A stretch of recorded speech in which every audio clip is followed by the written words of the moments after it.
ကျွန်တော်တို့ကနှေးစဉ်ကရင်တန်ရှင်းဖို့နဲ့သွားရိပ်ဖြူစင်ဝဲပါစီဖို့အတွက်မနေ့တစ်ချိန်ညတစ်ချိန်သွားရိပ်စီကောင်းကောင်းလေးတုံးပြီးတော့သွားတိုက်လေးရှိကြပါတယ်။ဒါပေမဲ့လွန်ခဲ့တဲ့နှစ်ပေါင်း2000ကျော်ကကမ္ဘာအင်မာယာကြီးတစ်ခုဖြစ်တဲ့ရှီအောင်ရောမခေတ်ကလူတွေဟာသူတို့ရဲ့သွားရိပ်ဖြူစင်စေဖို့အတွက်လူကျင်ငယ်ကြီးကိုကရင်တန်စီနဲ့သွားရိပ်စီအဖြစ်အာဘာရီယာအသုံးပြုခဲ့ကြရဲဆိုတာအများကြီးသိကြလား။ကြားရတာတော့နည်းနည်းယွန်စရာကောင်းပေမဲ့ဒါဟာသမိုင်းမှာတကယ်ဖြစ်ပျက်ခဲ့တဲ့အမှန်တရားတစ်ခုပါ။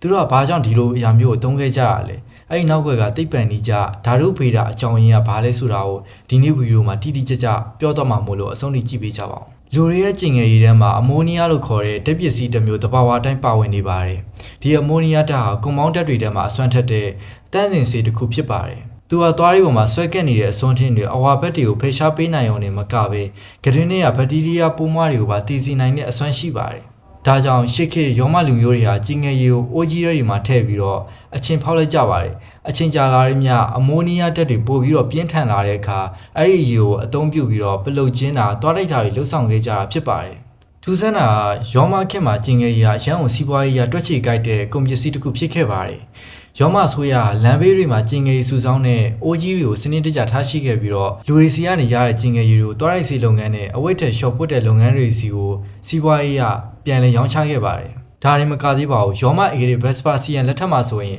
အများဆုံးအိမ်သားတွေကနေကျင်ငယ်ရည်စုဆောင်းတဲ့လုပ်ငန်းအပေါ်မှာကျင်ငယ်ရည်အခွန်ကိုပါကမ္ဘာမှာပထမဆုံးအကြိမ်တရားဝင်ကောက်ခံခဲ့ပါတယ်။အဲ့ဒီအချိန်မှာသူ့ရဲ့သားဖြစ်သူတီတက်စ်က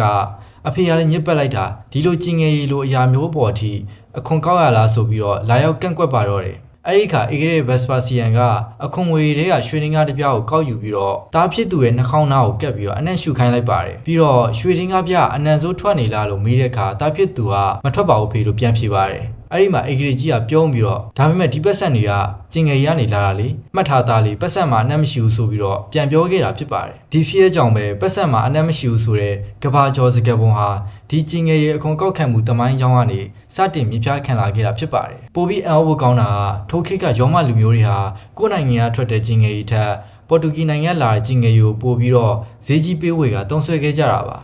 သိပ္ပံနည်းကြတွက်ချက်မှုတွေအရပေါ်တူဂီလူမျိုးတွေရဲ့စားတောက်မှုပုံစံကြောင့်သူတို့ရဲ့ကျင်ငယ်ရည်တန်းမှာ